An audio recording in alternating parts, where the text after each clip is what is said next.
And there are three words that should make your life work. Three words. One, wisdom, knowledge, and understanding. Write them down. Knowledge is information. Write that down.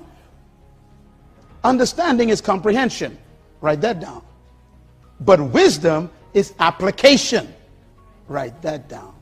You can have knowledge and understanding without wisdom. And only wisdom works. That's why the Bible says, in all you're getting, get wisdom. Why? Wisdom is more important than knowledge and understanding, because you can have knowledge and understanding, don't have wisdom. Wisdom is what? Application. If you don't apply what you know, it doesn't benefit you. And so Jesus said, this manager had this knowledge all along. He's finally going home and applying it. He's managing. Now the next statement is what I want to shout on. It says, Jesus talking now, he says, the people of this world are wiser than the people who claim to have light. What is wisdom? Application. He says the people of the world, the wicked people, oh Lord, you still ain't getting this, man. He says, look, you got the information and the comprehension, but they got the application. You talk about it, they do it. Yeah. You prophesy, they profit. Yeah. He says, something's wrong with this. Yes. Come on. You praying, they working.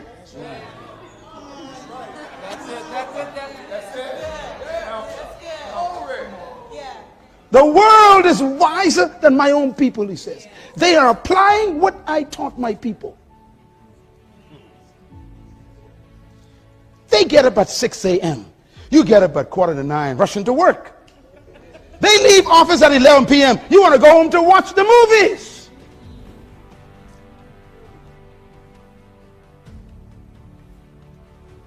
So he gives it to them.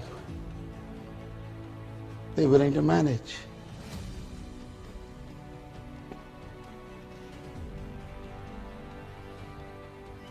I have no working hours.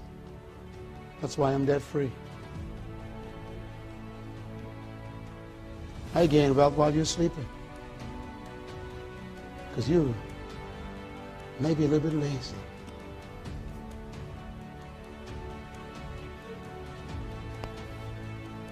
The Bible says a little slumber and a little sleep, and poverty will take you like a bandit.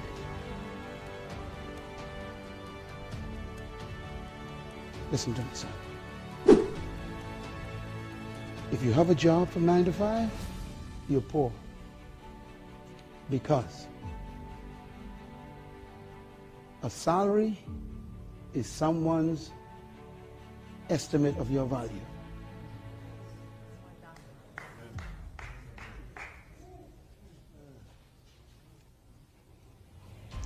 Listen to me.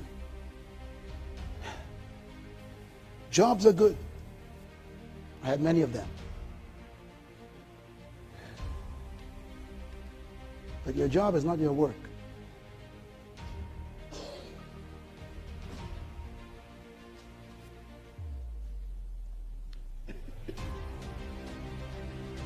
Your job is what they pay you to do. Your work is what you were born to do. You will never prosper from your job because someone else controls your value. That means, listen to me carefully, you will never grow from 9 to 5 because they control what you do.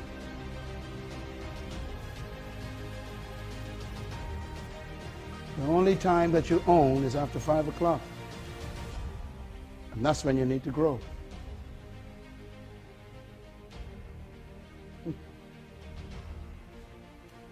So you become wealthy in your downtime.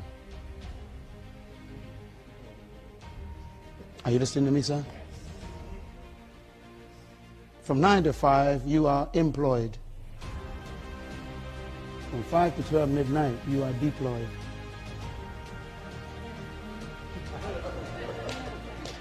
And if you ever become deployed, you'll never be unemployed. You're fired. It takes more work after 5 o'clock to be deployed. Management. When we say buy those books, let me tell you why you don't buy those books. Because you don't want to read. It takes too much discipline to shut that TV off. And that TV is your poverty. Why don't you turn 2009? You got 9 more months left. Why don't you make a change tonight and say, this is the year that I turn my home into a university?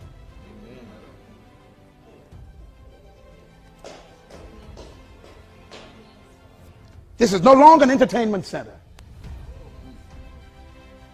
It's a center for growth and development. This house. Listen, that's why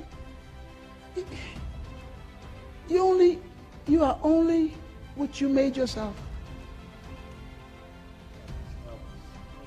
The children of this world, Jesus said, they're wiser than my own people. They got light and don't apply it.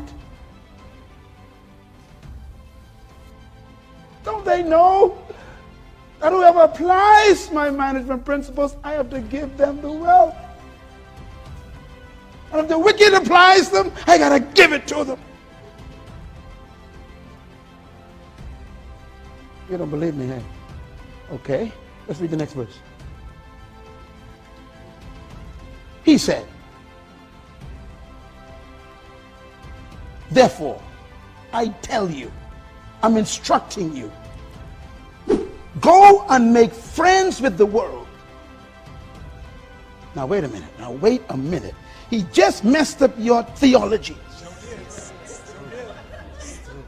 Stay away from them. Don't mix with them. No, touch not. God says, go make friends with them. I don't want to mix it. I don't want to be with. He says, look, make them your friends. Why? They got your money. Find out what they're doing to get it.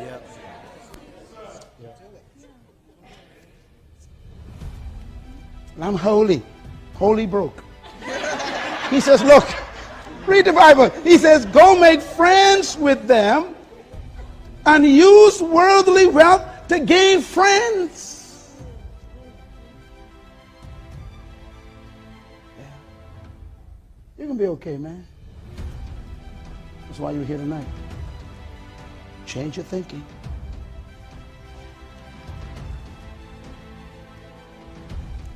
So if somebody in your city is doing well, don't become jealous. Make an appointment.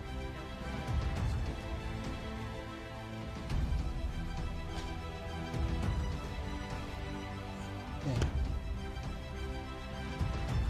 What an instruction. Goes against all your Pentecostal teaching. Don't mix with the wicked. God says go mix with them. They doing something you need to learn. What are they doing? He tells us the next statement. He says, so that when it is gone, you will have welcome. You'll be welcome into eternal dwellings as well. He wants you to have wealth now and wealth later. Look at the next verse. He says, now here's what they know. Whoever can be trusted with little can also be trusted with what? Much.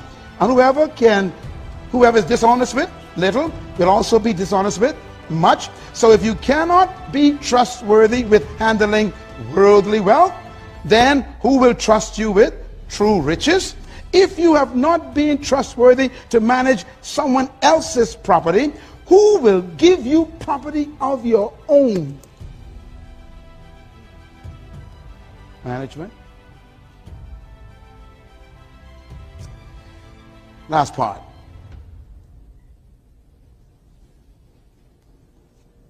No servant can serve two masters.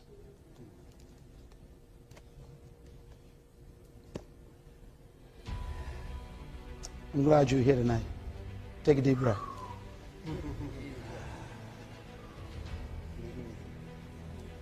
He says, look, if you cannot manage a little, you will do the same thing to much. If you cannot be trusted with little, who will trust you with much. Listen to his words now. You're missing it. In other words, much is attracted by little. Still didn't get it? Okay. He says, look, you don't ask for much more. You manage little first. And then much comes. So, so if you effectively manage the little, then the much is attracted to the effective management. That's good. That's good. So I told you, you read it just now, if you cannot manage other people's property, like this place right here, who's going to give you the rest of that?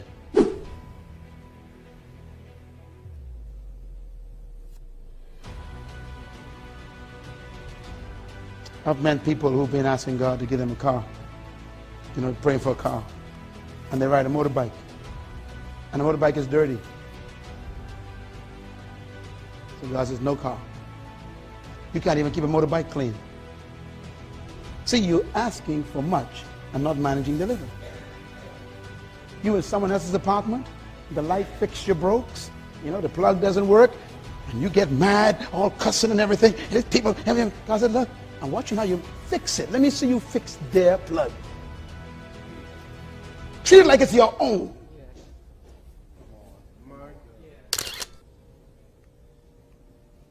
Manage other people's property, he says. That's why God gives you a job first. Can you come on time to someone else's job? I want a business. God said, no. You need to manage someone else's business first. And then I'll give you business of your own. Every job I've ever had, they still want me back 30 years later. They see me, they say, whenever you want to come back, your position is there. Why? You were still our best worker in 1975. We still remember you.